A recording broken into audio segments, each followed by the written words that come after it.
안녕하십니까. 진세골 사랑의 집 가정문화연구원 이사장 주수일 장로입니다. 아내를 잃은 지가 1년이 조금 넘은 75세의 할아버지에게 자녀들이 합의를 해서 젊은 부인을 한 사람 얻어 주었습니다. 75세나 된 아버지에게 아내를 얻어들인 자녀들의 의도는 아버지가 정상적인 부부 생활을 하시라고 얻어들인 것이 아니었습니다. 아버지가 상당한 재산을 가지고 있는 부자였는데 자식들이 아버지를 자상하게 잘 모시기가 힘드니까 식모 겸 비서 겸 간호사 겸 그 모든 역할을 다 해줄 부인을 하나 얻어들인 것이었습니다. 그런데 좀 수준이 있는 여자를 구해드린 것이 오히려 문제였습니다. 이 부인도 사실은 나머지 여생을 살아가는 데에는 별 지장이 없을 정도의 재산을 가지고 있는 여인이었습니다. 그러니까 이 여인도 돈을 보고 시집온 것이 아니었습니다. 10여 년 동안 혼자 살고 있었는데 60대에 들어서면서 자기로서 20, 30년을 앞으로 더 살아야 되는데 그동안 혼자 사는 것이 너무 고독할 것 같아서 남은 여생을 같이 보낼 동반자를 구한 것이었습니다. 그런데 이 부인이 1년도 못 가서 나가버리고 말았던 것입니다. 그 이유는 이런 할아버지하고는 도저히 같이 살 수가 없다는 것이었습니다. 그런데 이 할아버지가 그렇게 큰 문제가 있는 사람은 아니었습니다. 그래서 첫 번째 부인과는 그런 대로 잘 지냈었습니다. 그런데 그것은 시대가 옛날이었고 또 그 부인은 조강지처였기 때문에 가능한 것이었습니다. 옛날에는 결혼을 하면 남편과 아내의 하는 일이 비교적 잘 구분이 돼 있었습니다. 남편은 밖에 나가서 돈을 벌어오고 아내는 자식을 낳고 기르면서 집안 살림살이를 하는 것이었습니다. 그런데 이 할아버지가 젊어서는 그런 대로 돈을 잘 벌어다 줬으니까 큰 소리를 쳤고 아내는 그런 남편을 인정하고 고맙게 생각을 하면서 살아왔던 것입니다. 그래서 이 할아버지가 은퇴를 한 이후에도 아내의 뒷바라지는 잘 받으면서 지금까지는 잘 살아왔던 것입니다. 그런데 두 번째의 아내는 상황이 좀 달랐습니다.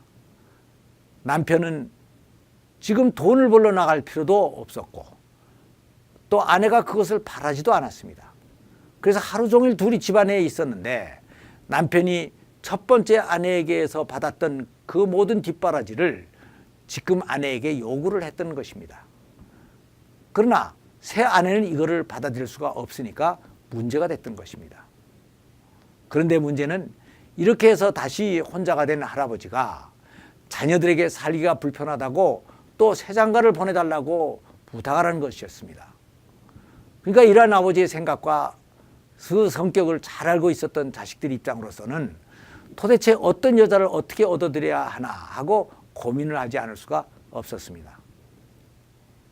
돈이나 좀 듬뿍 주어서 가정부를 데려온다면 모르겠으나 부인으로서 이 할아버지 요구를 다 맞춰줄 사람이 과연 있을 것인가 하는 생각이 들었습니다. 안 그래도 뒷바라지를 잘할 가정부 하나를 구해드리겠다고 했더니 아버지가 그것은 또 싫다는 것이었습니다. 그러니까 이 할아버지는 일을 시킬 식모를 구한 것이 아니고 사랑을 주고받으며 정신적인 외로움까지 달래줄 아내를 원했던 것이었습니다. 그런데 식모는 돈만 있으면 얼마든지 얻을 수가 있었지만 아내는 돈만으로는 얻을 수가 없었던 것입니다. 아내는 사랑하면서 같이 살아가야 하니까 아버지가 사랑하는 부부관계를 만들어갈 수 있는 능력과 매너가 있어야 가능했던 것이었습니다. 그런데 이 할아버지는 여기에 대해서 전혀 준비가 되어 있지 않았던 것입니다.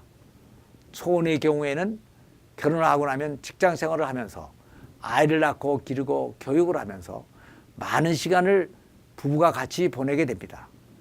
그래서 이 부부는 오랫동안 같이 살면서 서로의 성격을 이해하게 되고 정도 생기게 되는 것입니다. 그러나 이 노년기의 재혼의 경우에는 이런 과정이 다 없기 때문에 상황이 많이 다른 것입니다. 물론 뒤늦게라도 연애 감정이 생긴다면 별 문제가 없을 수가 있습니다. 그러나 그렇지 않은 경우라면 돈이 있는데도 굳이 결혼을 하여 집안 살림을 다시 하고 싶어 하는 여자는 없는 것입니다. 그래서 요새 강남에서는 은퇴 후에 집에 있으면서 세끼밥을 다 챙겨달라고 하는 남편은 삼식이라고 하여 남편 퇴출 조건 1호에 속하고 있는 것입니다. 그리고 아버지나 어머니가 미국에 사는 자녀들에게 가서 며칠을 묵게 되면 자식들이 물어보는 질문이 꼭 하나 있다고 합니다. 그것은 바로 언제쯤 귀국하세요? 하는 질문입니다. 그런데 이 질문은 똑같은 질문이지만 아버지와 어머니에게 그 의미가 달라지는 것입니다. 아버지의 경우에는 빨리 가시기를 바라는 의미의 질문이고 어머니에게는 더 계시기를 바라는 질문이라는 것입니다. 그런데 이것은 너무나 당연한 것입니다. 아버지는 빨래도 해드려야 되고 밥 한 끼라도 더 차려드려야 되는 부담스러운 존재이지만 어머니는 빨래는 물론 집안 청소도 도와주고 반찬 하나라도 더 해주는 도우미가 되는 존재이기 때문입니다. 그래서 대부분의 남편들은 결국 노후에는 이렇게 쓸모가 없어서 푸대접을 받는 존재가 되어버리고 맙니다. 그런데 이것은 사실 남편들의 책임만은 아닙니다. 옛날에는 자랄 때 어머니로부터 다 이런 말을 듣고 살았습니다. 남자가 부엌에 들어가면 뭐가 떨어진다. 그러나 이것은 유교적인 남존여비의 시대에 잘못 만들어진 유물로서 현대에는 이런 잘못된 습관으로부터 벗어나야 되는 것입니다. 성경은 윗사람이 섬김을 받으려고 하지만 말고 밑에 서서 사람들을 섬기라고 가르치고 있습니다. 그래서 이제는 남자들이 위에서 섬김을 받는 자만이 아니고 밑에서 섬기는 가장으로서 모든 식구들을 편하게 해주는 자가 되어야 하는 것입니다. 다행히 요새는 여성의 사회 진출이 많아졌고 맞벌이의 부부들이 늘어나서 남자들의 가사 참여가 불어나고 있습니다. 그리고 어머니들 사이에서도 요새는 아들 이혼을 시키지 않으려면 밥하는 것을 좀 가르쳐 장가를 보내야 한다는 말들이 나오고 있는 것입니다. 그러나 문제는 남자들이 수백 년 동안 만들어진 우리들의 의식 구조를 하루아침에 바꾸지는 않으려고 한다는 것입니다. 그러니까 사회적으로도 남자들의 가사 참여를 더 강조를 해야 되고 개인적으로도 내가 사랑하는 아내가 이러한 가사의 어려움 속에서 해방될 수 있도록 많이 노력을 해 주어야 되는 것입니다. 그러기 위해서는 남자들이 가사에 구체적으로 도움 줄 수 있는 능력을 갖추는 것이 앞으로는 절대로 필요한 것입니다. 그래서 남자들이 직장에서 은퇴를 하면 오랫동안 전업주부로 살아왔던 아내들도 전업주부에서 같이 은퇴를 시키고 부부가 둘이서 같이 가사를 감당해 나가는 새로운 가정 문화를 만들고 이것을 몸에 익혀야 하는 것입니다. 이것은 가정생활을 새롭게 하는 가정생활의 리모델링을 의미하는 것입니다. 그러면 할머니와 할아버지가 소꿉장난을 하듯이 오손도손 살림을 같이 해나가는 속에서 새로운 행복을 찾을 수 있게 될 것입니다.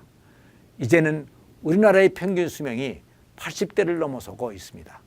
이것은 인생에서 노인으로 사는 세월이 그만큼 길어진다는 것을 의미합니다. 그래서 이제는 인생의 하프타임을 맞이하면서 은퇴 후에 부부가 둘이서 긴 세월을 어떻게 살아가야 될 것인가 하는 문제들을 놓고 미리 많은 연구를 하고 기도를 해둬야 되는 것입니다. 감사합니다.